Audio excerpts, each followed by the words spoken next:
Awakened Artist Academy. I'm also live on LinkedIn and on YouTube now. So let me just share again.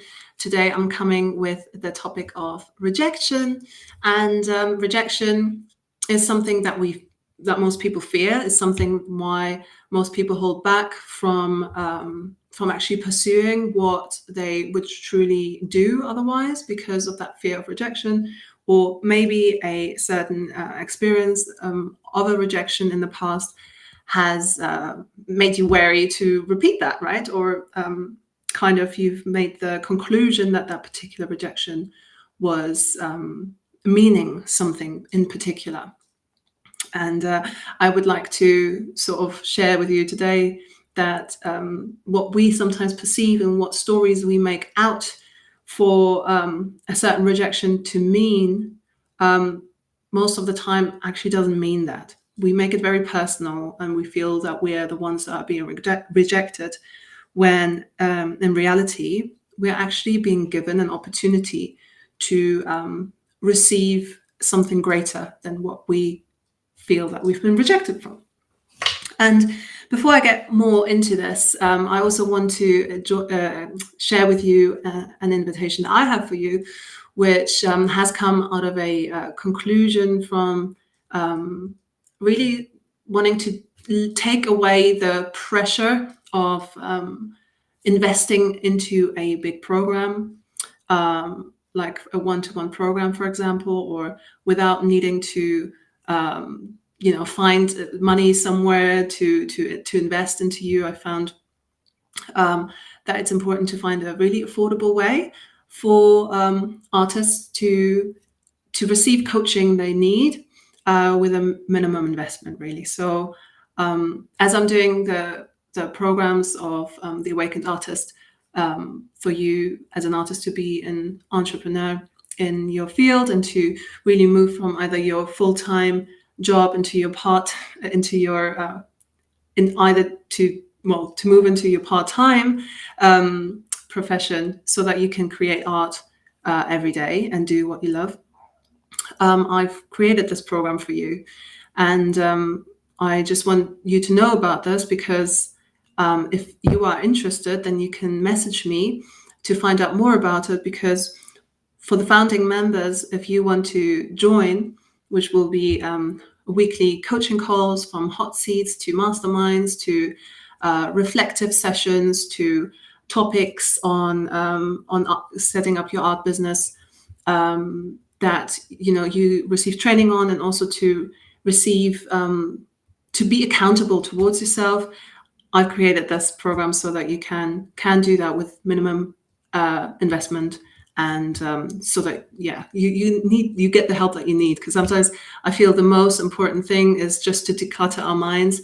And as artists, as you may know, we may have so many things going on in our minds that sometimes we drift off and do something else, when we have a place that we come back to and receive sort of that accountability and that support to sort of figure out, like, okay, what's underneath all that not in my head, and what is the next action that I can and want to do, then that can be really, really valuable, and also actually help you do the things that you would otherwise want to do. So I've set that up into my story. It's not written out yet, but all it is would be $89 per month with a 3-month commitment. So you can, after the 3 months, you can leave any time. It's just to kind of keep like a group going as well, because I want this to be a group that can grow. You'll have weekly coaching calls with, obviously sometimes it may be a hot seat, which means that you could be like the focus, and then everyone helps as well. Apart from me, everyone helps, sort of like might have some ideas to share. Another thing might be, being a training on certain aspect of what you need right now, whether that's, how to price your art, or whether that's going out to create more gallery, more exhibitions, or how to seek out and contact gallerists, or whatever that may be for you, even if it's just processing your emotions. And that's something that I feel important, obviously, with the tool of art. then I'll be doing that with you. And yeah, and I just wanted to make that affordable for all the artists at the early stages, especially. So reach out to me if you have any questions about it. And I just want to get it going really so that you can have the support straight away. So let me jump into the rejection topic, actually. And hi, if you're there, send me a hello. I can see some hearts already, so that's fantastic. It's great to see you here. Mikael, lovely. Great to see you here. And Ben, also, who's joined.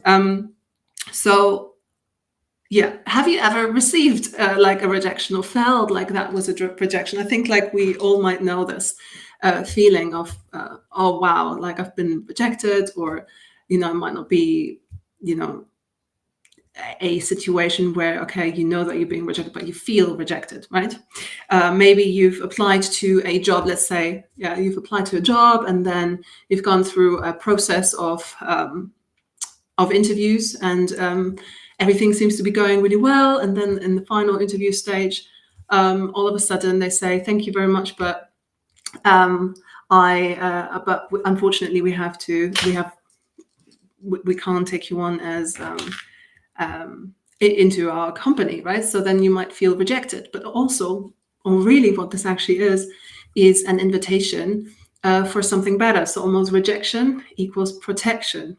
What we don't see in that moment is, you know, what the better thing is, right? So we might be really drawn into this story of they've rejected me, I'm not good enough, and there may be multiple reasons why this is happening, right? And another example might be you've had a certain client or somebody, like let's say an art collector, kept coming back to you and, you know, really wanted to have more art, and then you've created a commission, and then all of a sudden they didn't like it and they've chosen to not go ahead. And then all of a sudden you feel, wow, it's, you know, my art is bad, and, you know, oh, I'm being rejected, I'm not good enough, I'm not a good enough artist, like I should just stop doing it, or you feel really low, whatever things you might be telling in your mind. And there again might be many different reasons of why this might be. I tell you a story of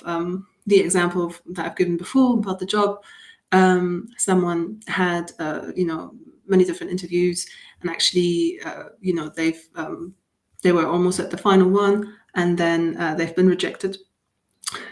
In brackets, right, rejected in that sense, but actually it was for reasons that it didn't feel like it wasn't a logical sort of decision. And then you know, what's the options to do? It's just accepting of what you know, just accepting the rejection, or you might share like what you feel about how you feel about it, right? And if there's something that you have to say, some sort of like feeling of, that's odd, like, you know, I've been through all this process and all of a sudden, like, what was the real reason that this happened, that it didn't go further? And usually somebody might be like, okay, let's just leave it there and not respond and move on. But there was this situation happening, and that person then ended up writing an email, a kind email, just saying, sharing the confusion of like how they felt in this process, and certain thoughts that they thought about it, why you know, they feel that they didn't understand why this happened, basically, but being kind of it and just sending a nice note. And then a few weeks later they received an email saying that they actually would like to speak to them again, because they really appreciated that message. And so you know, sometimes a rejection might be an invitation almost for you to level up, to not be shied away or put down by it, but maybe the universe has sent that to you in order to even show what else you're made of, because that person then has seen that other person be like, wow, that's incredible. You know, that response was really lovely.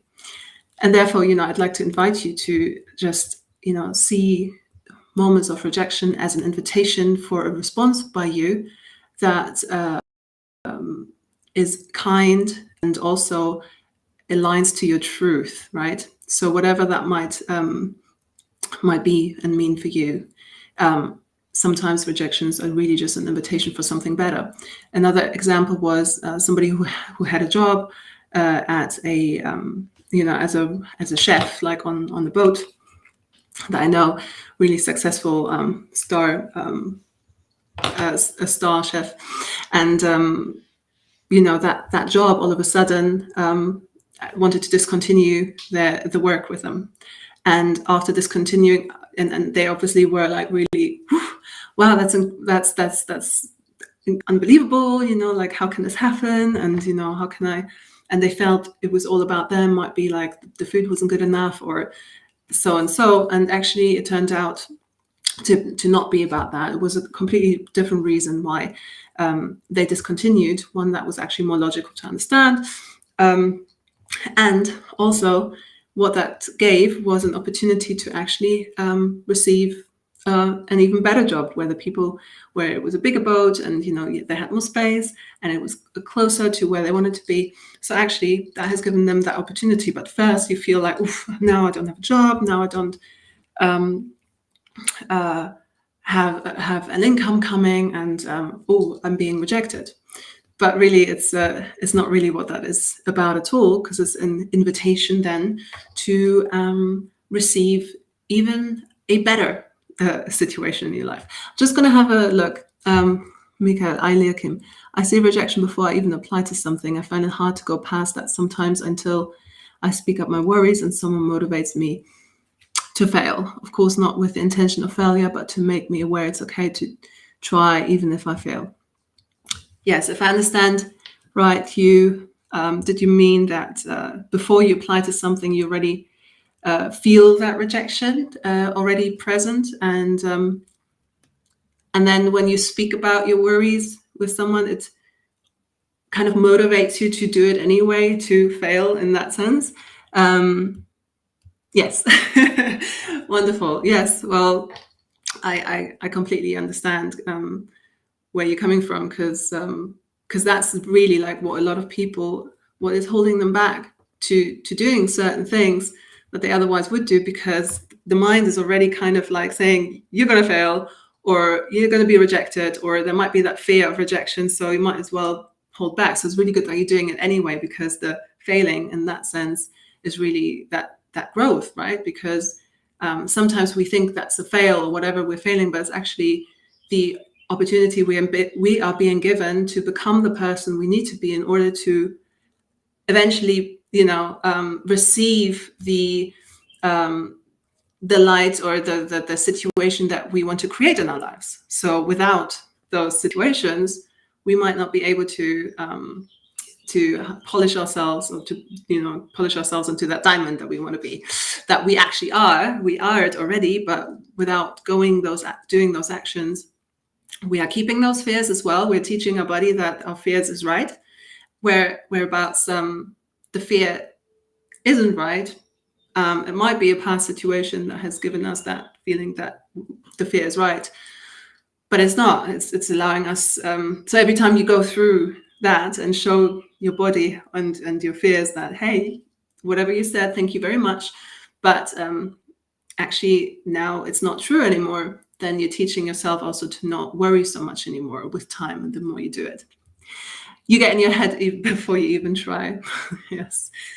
And I think that's very, very common thing, especially, I mean, for everyone in the world, but especially for artists as well.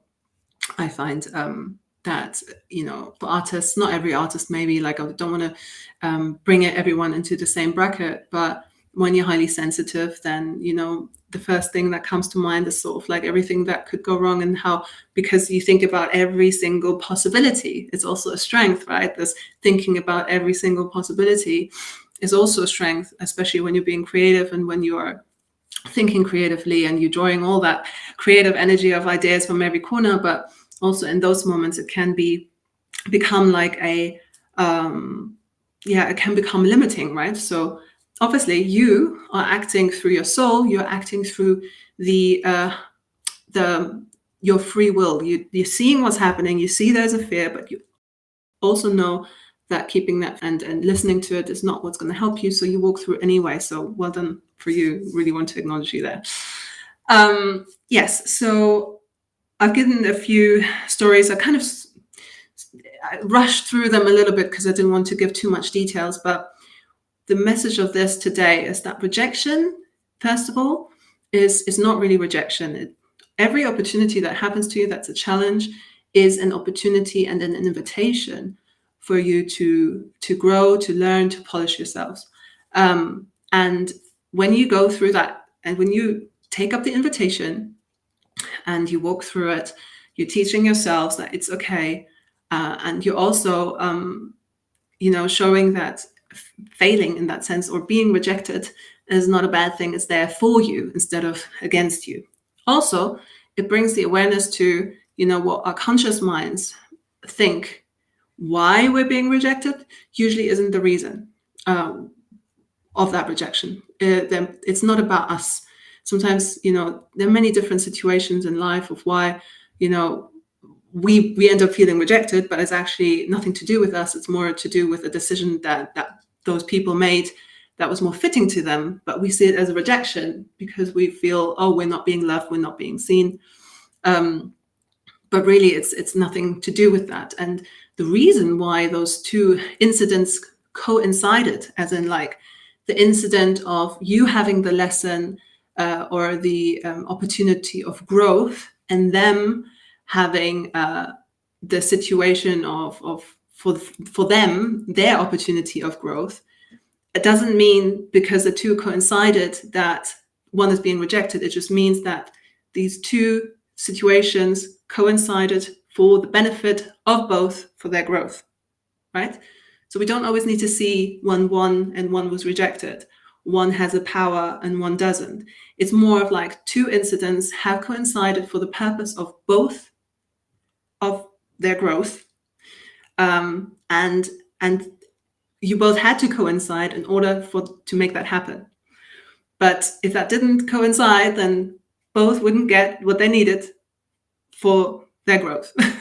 I hope that makes sense. It's less to do with being rejected on a personal level and more to do with how the world and us people and the challenges or the situations, the coincidence, which are not coincidence, but there are two incidents happening at the same time, hence the coincidence, all happen because we all nurture and sort of, pollinate each other, right? But pollination doesn't mean that one flower is being rejected when the other one goes to a different flower, and right at the same time that flower comes back and is being pollinated because the other flower has has been pollinated, and then the bee went there and so on, right? So it's all like we all work in union, and sometimes that flower's not going to say, "Hey, you're rejecting me. You're going over to that one," or you just were about here, but then you decided to go somewhere else. The reason it did that wasn't because the bee rejected the flower. It was more because maybe their people were calling them over there, or whatever. Maybe it started raining and they were like, okay, shit, I need to go. So it's just something to think about there. And yeah, keep going, keep bringing your awareness to where are my fears, what story am I making up, and try to release that story and walk through your fear so that you can teach your body to let go of it. And just keep going, keep growing. And I wish you a wonderful day. Just to remind you of the invitation I sent you when you're interested to be one of the founding members, because you receive the Kickstart Your Art Business video course for free when you join as a founding member to the subscription program I've created. And also you get a one-to-one coaching session also included. Then let me know. And I look forward to hearing from you, and I wish you a magical day. Bye.